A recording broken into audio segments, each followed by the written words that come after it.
Muchas bendiciones. Estamos en el video número 3 de nuestro tema Escritos de Elena G. de White o de sus asistentes literarios.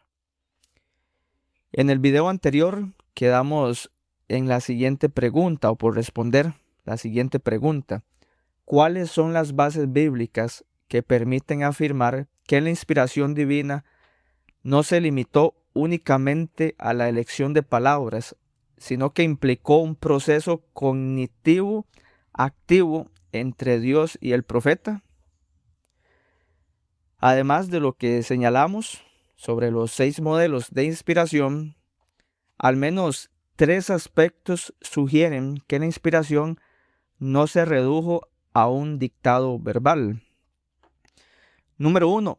Si aceptamos la idea de que Dios inspiró verbalmente toda la Biblia, nos encontramos ante un serio problema en relación con la doctrina de la transmisión y preservación de las Escrituras. Esta doctrina nos asegura que lo que ha llegado hasta nosotros es realmente la palabra de Dios, es decir, su perfecta voluntad manifestada de forma escrita. Sin embargo, la doctrina de la inspiración verbal de toda la Escritura presenta una falta de armonía con esta idea de preservación. Para entender mejor esta falta de armonía, podemos analizar el caso específico del Nuevo Testamento, que fue escrito en griego, aunque hay algunas frases en arameo, son muy pocas en comparación con el resto que está en griego.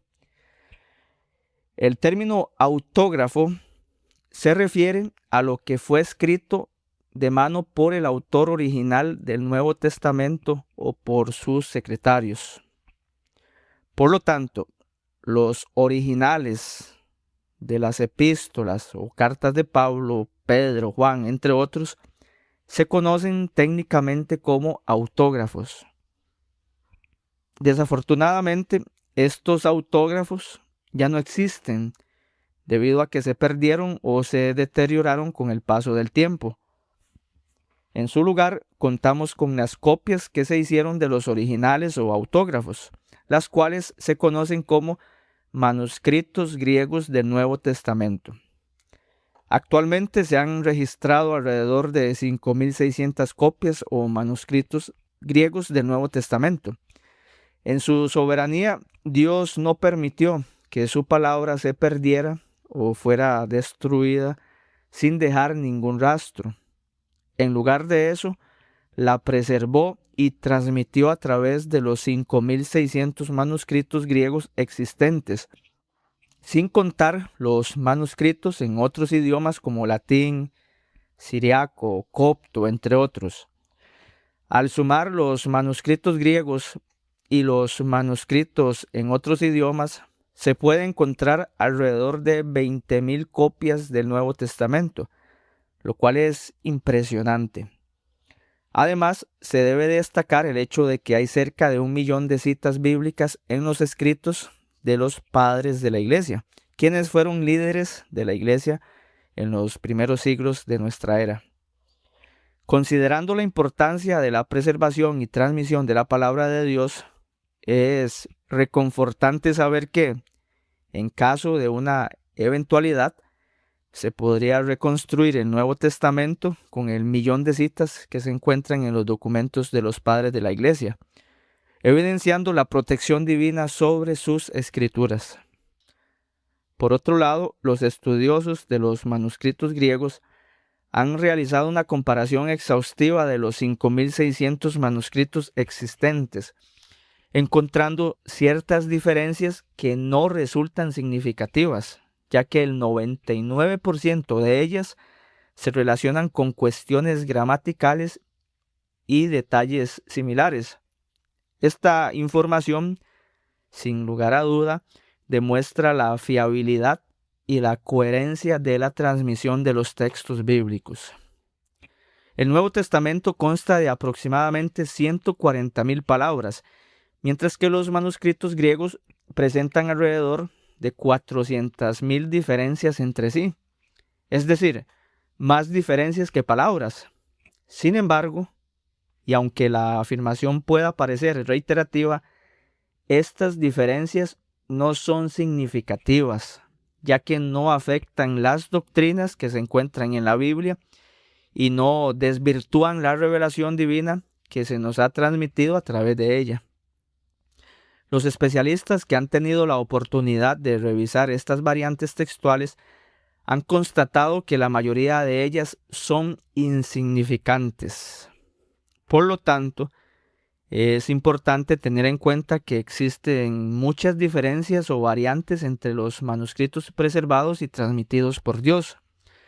De acuerdo con los estudiosos en la materia, se estima que en promedio hay entre 2 a 20 variantes textuales por cada capítulo que está en la Biblia. A partir de lo expuesto, puede inferirse que la inspiración divina no se limitó a un dictado verbal literal. De haber sido así, Dios no habría podido preservar íntegramente su palabra ni impedir su alteración a lo largo del tiempo. En tal caso, lo que hoy consideramos la palabra de Dios no sería realmente su palabra, sino una versión limitada e imperfecta. Para quienes creemos en la Biblia como la palabra divina, esto constituiría un engaño. Por ello, es fundamental reconocer que la inspiración no consiste en la transmisión literal de palabras, sino en la preservación de la esencia, pensamiento y mensaje de la Escritura, que es en última instancia lo que verdaderamente importa. Para armonizar la doctrina de la preservación de las Escrituras con un modelo estricto de inspiración verbal, sería necesario que todos los manuscritos fueran idénticos. Sin embargo, como hemos señalado, esto no ocurre, dado que existen numerosas diferencias entre ellos. No obstante, estas divergencias no implican que Dios no haya preservado su palabra. Es importante reconocer que si aceptamos un modelo cognitivo de revelación e inspiración, no surge conflicto alguno con la preservación y transmisión de las Escrituras. Aunque existan variaciones entre los manuscritos griegos, estas no afectan el mensaje que el profeta transmitió bajo la guía del Espíritu Santo. Dicho mensaje permanece íntegro, incluso al considerar las aproximadamente 400,000 variantes textuales identificadas por la crítica textual. Por lo tanto, podemos afirmar con confianza que la Biblia que poseemos hoy es, en efecto, la palabra de Dios. Bajo el modelo cognitivo de revelación e inspiración, no existe conflicto con la doctrina de la preservación de las Escrituras. Podemos confiar en que Dios guió a los escribas fieles encargados de copiar los manuscritos del Nuevo Testamento. El Todopoderoso estaba plenamente consciente y supervisaba incluso cuando un escriba cometía un error, como cambiar una palabra de plural a singular, omitir una conjunción o cometer pequeñas variaciones similares.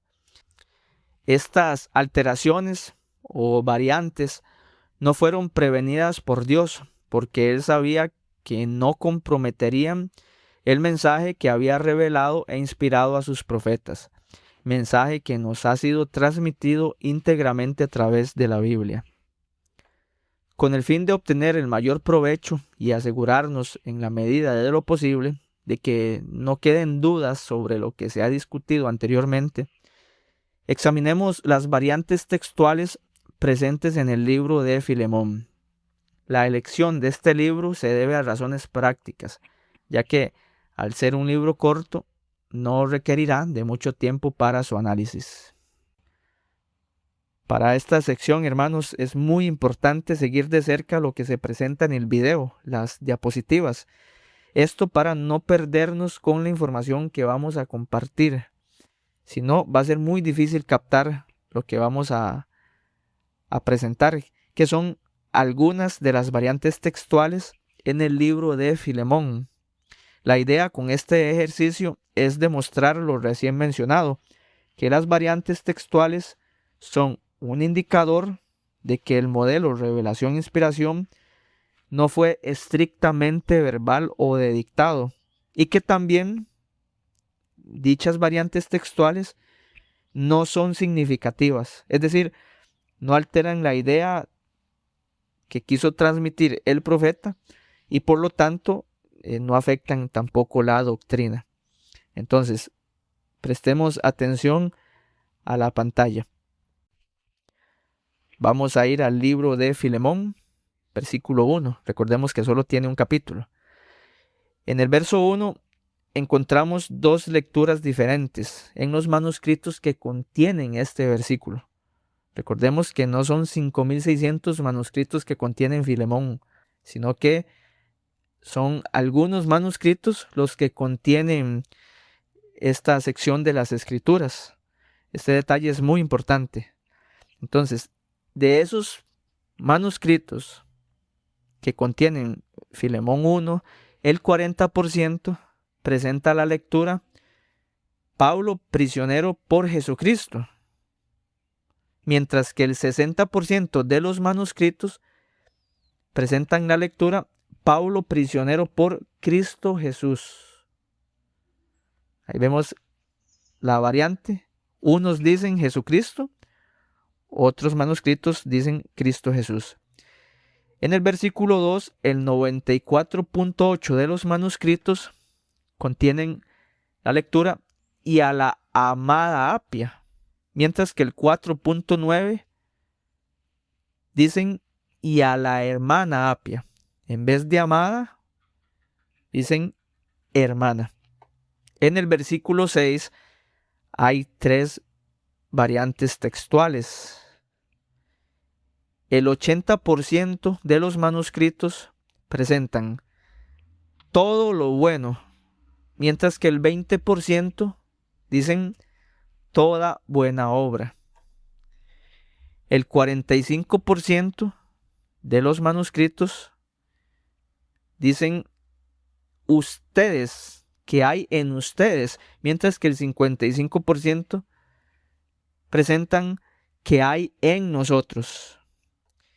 Y al final del versículo, el 98% de los manuscritos presentan la lectura en Cristo Jesús. Y 2% de los manuscritos solo presentan la lectura en Cristo. Omiten Jesús. En el versículo 7 encontramos más de una variante textual. Por ejemplo, en el 86.3 de los manuscritos se lee, pues tenemos. En el 0.5 de los manuscritos encontramos y tenemos. En vez de pues, encontramos y.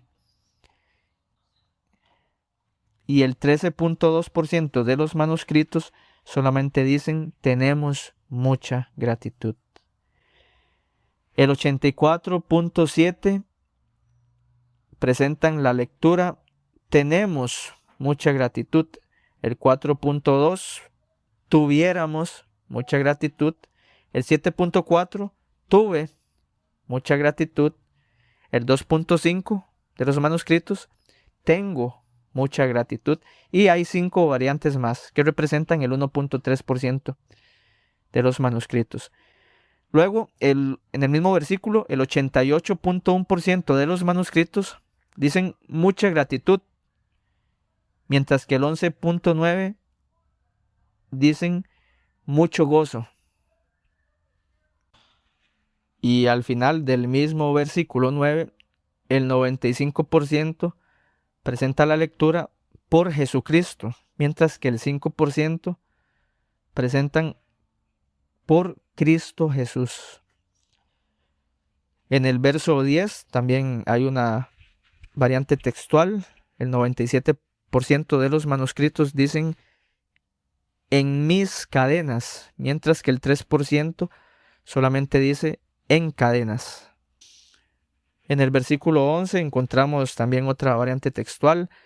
En el 98% de los manuscritos se lee, pero ahora nos es útil a ti y a mí, mientras que el 2% presentan la lectura, ahora nos es útil a tanto a ti como a mí.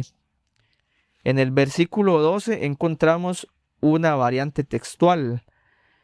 En el 98.7% leemos, al cual envío de vuelta, tú pues recíbelo. El 2% presenta la lectura, al cual te envío de vuelta, recíbelo. Y en el 1% encontramos la lectura, al cual envío de vuelta a ti, tú pues recíbelo. Y por último, en el versículo 20, el 74.3% de los manuscritos dicen, refresca mi corazón en el Señor. El 20.3% contienen la lectura, refresca mi corazón en Cristo. En vez de Señor, dicen Cristo. Y el 3.3% solamente dicen, refresca mi corazón. No dicen ni en el Señor ni en Cristo. Bien, estas son las variantes textuales que encontramos en el libro de Filemón, según un trabajo que realizó el doctor Wilbur Pickering. Con base en el análisis previo, observamos la presencia de ciertas variantes textuales en el libro de Filemón, un fenómeno que se repite a lo largo de todo el Nuevo Testamento. Ahora bien, como ya se ha señalado, estas variantes no alteran la revelación transmitida por Dios mediante su palabra. El mensaje divino comunicado a través de los profetas permanece intacto. Las variaciones en la forma verbal, aunque son evidentes, no ponen en tela de duda ni el origen divino de la Escritura ni el modelo bíblico de revelación e inspiración. Este hecho nos lleva a reflexionar, como se indicó anteriormente, sobre la insuficiencia de un modelo estrictamente verbal de inspiración, el cual difícilmente armoniza con la doctrina de la preservación de la Escritura. Si dicho modelo fuera el correcto, surgiría un problema, puesto que las mismas palabras han sido objeto de variantes. ¿Cómo podría determinarse con certeza cuál es la auténtica palabra de Dios si en distintos pasajes existen diferentes lecturas? 2.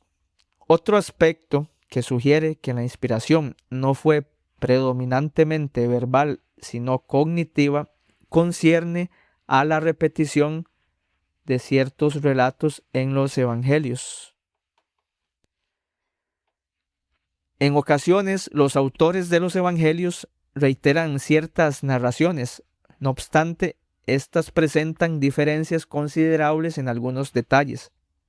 Si la inspiración se limitara exclusivamente a las palabras en la totalidad de la Biblia, esperaríamos hallar relatos idénticos en pasajes paralelos de los evangelios.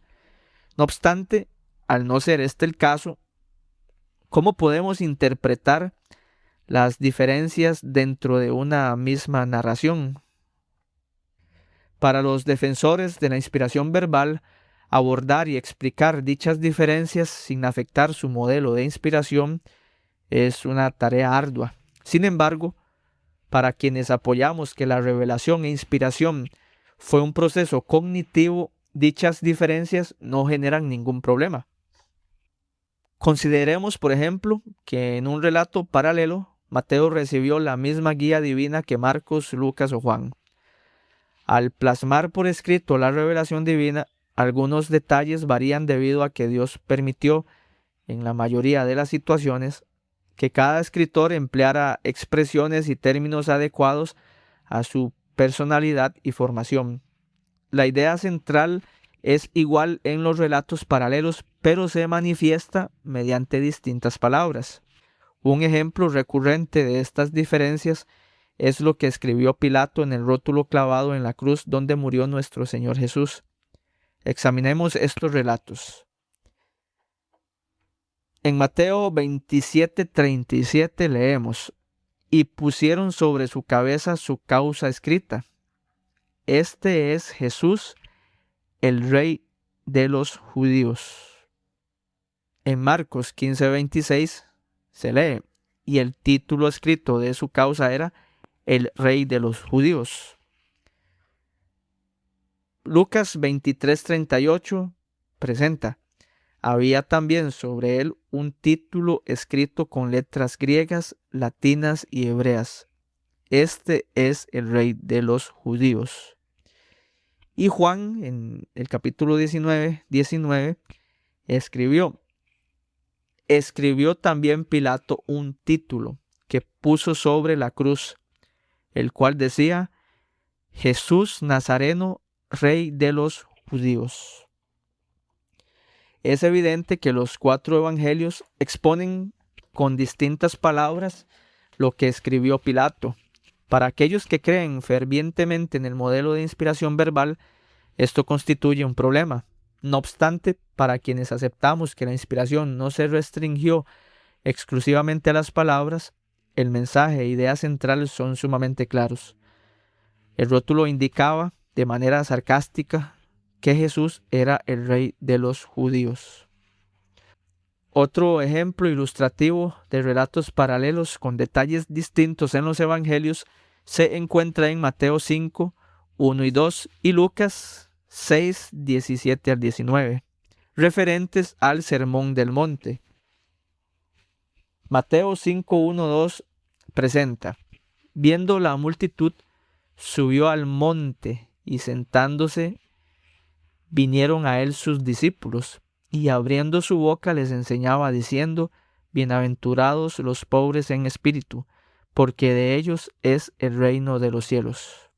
Por otro lado, en Lucas 6, 17 al 19, se narra que, y descendió con ellos y se detuvo en un lugar llano, en compañía de sus discípulos y de una gran multitud de gente de toda Judea, de Jerusalén y de la costa de Tiro y de Sidón, que había venido para oírle y para ser sanados de sus enfermedades.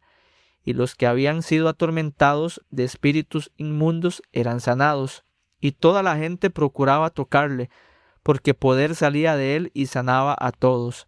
Y alzando los ojos hacia sus discípulos decía, bienaventurados vosotros los pobres, porque vuestro es el reino de Dios.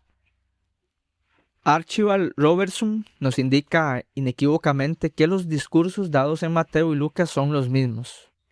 Sin embargo, es posible observar entre varios aspectos que Mateo sitúa el relato en la montaña y Lucas en un lugar llano. Estas diferencias no suponen un desafío para aquellos de nosotros que rechazamos el modelo estricto de inspiración verbal, puesto que el lugar llano mencionado por Lucas podría ser en el monte que menciona Mateo. No obstante, cabe preguntarse cómo pueden armonizar esto los defensores acérrimos de la inspiración verbal. Si Dios inspiró cada palabra de la Biblia, ¿por qué las narraciones paralelas difieren significativamente en ciertos detalles en múltiples ocasiones? Resulta pertinente recordar que las diferencias mencionadas no afectan la revelación proporcionada por Dios, más bien enriquecen los relatos y aportan mayor claridad para comprender la palabra de Dios. También es de suma importancia resaltar que las divergencias señaladas no son contradictorias entre sí ni con ninguna otra sección de la Biblia. La palabra de Dios presenta una maravillosa unidad y esta coherencia no se ve alterada por las variaciones en los relatos paralelos. Al contrario, estas aparentes discrepancias permiten que exista dicha unidad en las Escrituras. De no ser así, habría numerosas lagunas en la Biblia y muchos aspectos sin explicación. Y un tercer aspecto que respalda la postura de que el modelo bíblico de revelación e inspiración fue un proceso cognitivo, radica en las diferencias estilísticas presentes en la Biblia. El estilo literario puede definirse como el conjunto de características distintivas y particulares que conforman la producción escrita de los autores. Un autor muy renombrado, Vladimir Nabokov, expande la noción de estilo al afirmar que el estilo no es meramente una herramienta, un método o simplemente una selección de palabras.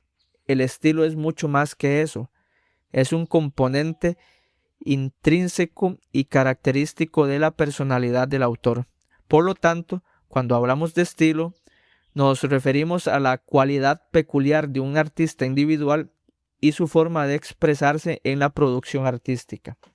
Al examinar la Biblia, podemos apreciar una variedad de estilos en sus libros. Tomemos como ejemplo los 4 evangelios.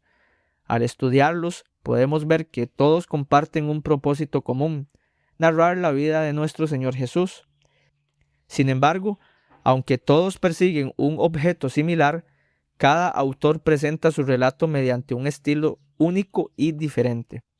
Si los evangelios se hubieran escrito siguiendo un modelo de inspiración verbal, observaríamos un estilo más homogéneo y menos variado, ya que cada palabra provendría de Dios y no del profeta. En otras palabras, existiría un solo estilo literario. No obstante, la realidad demuestra lo contrario. Los evangelios exhiben una diversidad en el estilo literario que concuerda con un modelo de inspiración basado en un proceso histórico de revelaciones cognitivas divinas. Para respaldar esta afirmación, analicemos algunos ejemplos de los distintos estilos literarios empleados por los autores de los evangelios. Los siguientes hallazgos son el resultado del meticuloso estudio de eruditos que examinaron los evangelios en el idioma original en el que fueron escritos.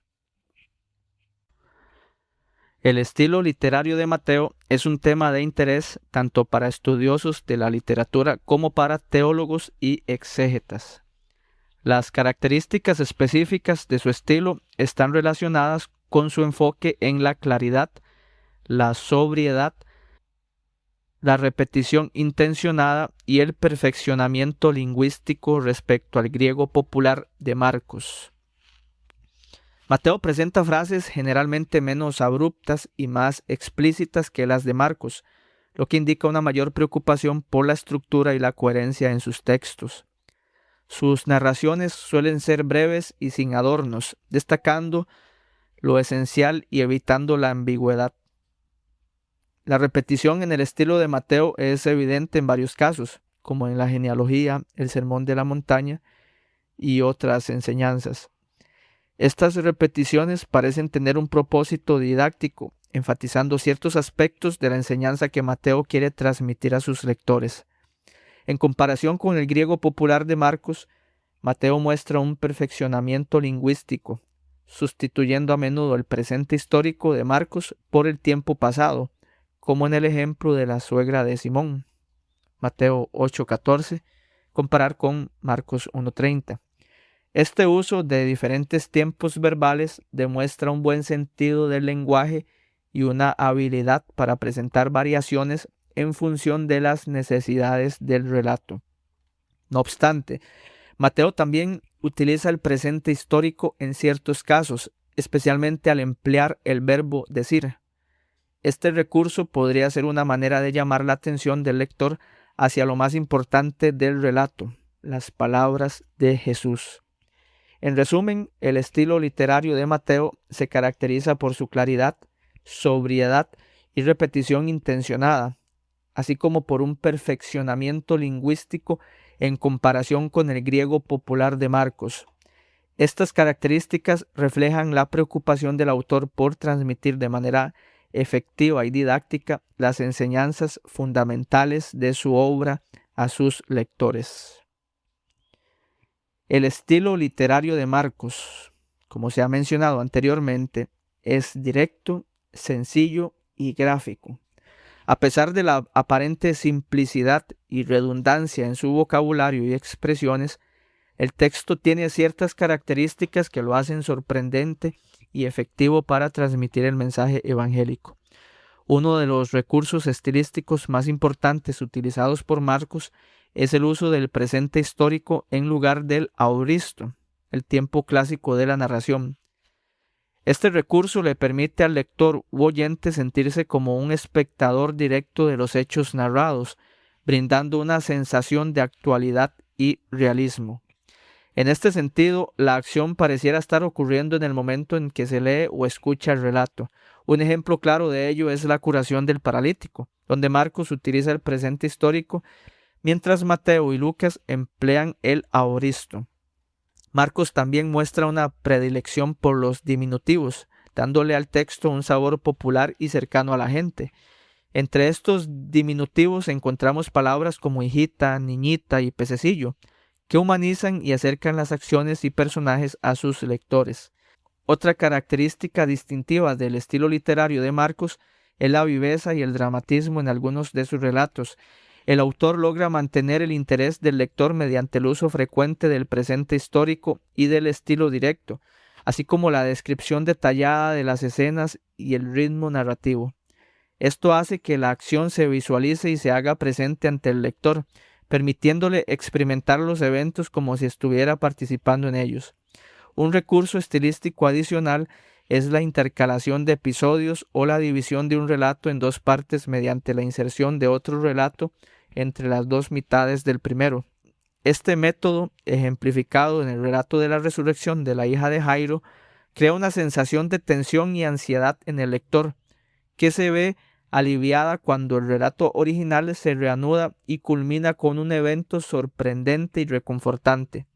En conclusión, Marcos es un evangelista esencialmente narrador, que pone su habilidad de narración al servicio de la predicación cristiana y del evangelio.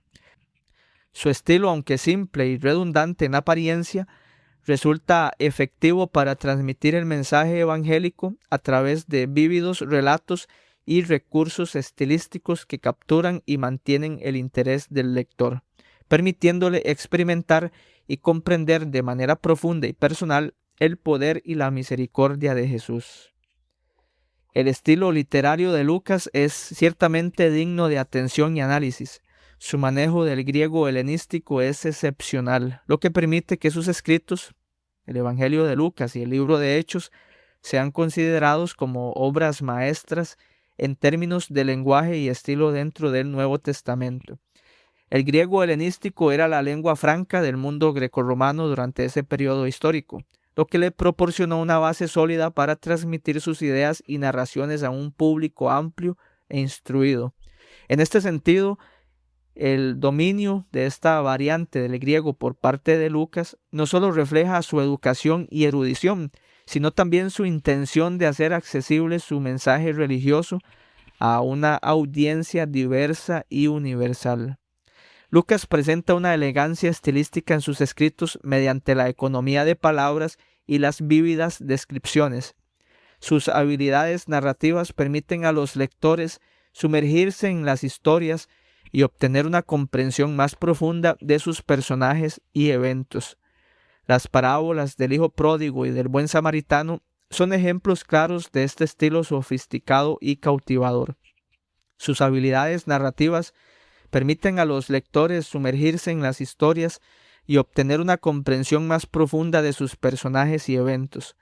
Las parábolas del hijo pródigo y del buen samaritano son ejemplos claros de este estilo sofisticado y cautivador, ya que son exclusivas del Evangelio de Lucas y destacan su habilidad para transmitir mensajes morales y espirituales complejos de manera clara y emocionante. Además, el estilo literario de Lucas a menudo se describe como cuidadoso y metódico, lo que sugiere que prestaba gran atención a los detalles y al rigor intelectual.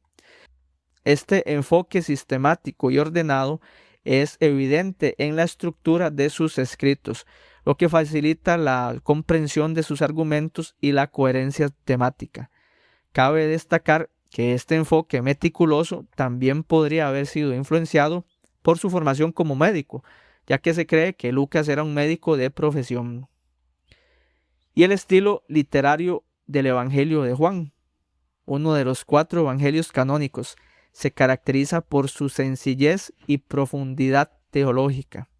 A pesar de no ser considerado particularmente rico desde un punto de vista estrictamente literario, este evangelio logra transmitir conceptos complejos y profundos mediante un lenguaje simple y directo.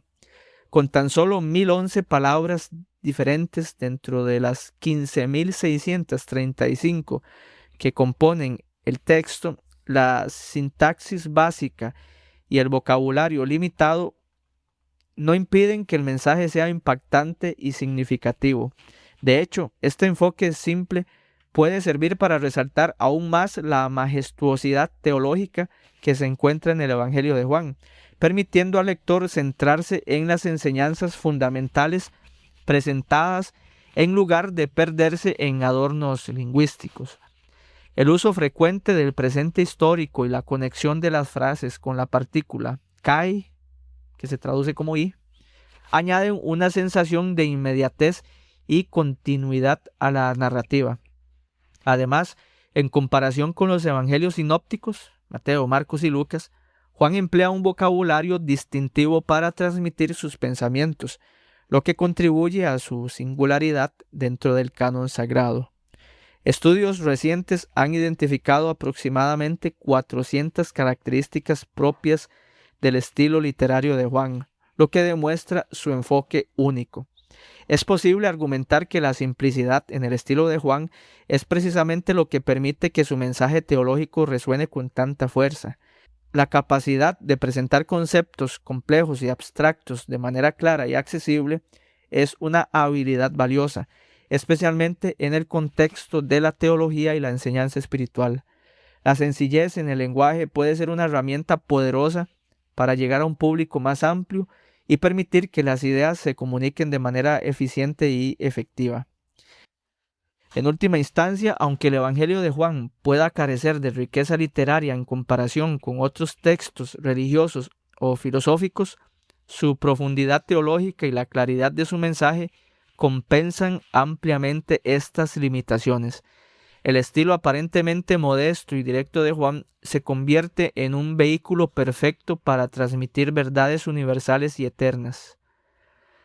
Como hemos visto, cada uno de los evangelios presenta un estilo literario distinto y cualquier individuo atento que haya examinado estos textos habrá reconocido tales variaciones.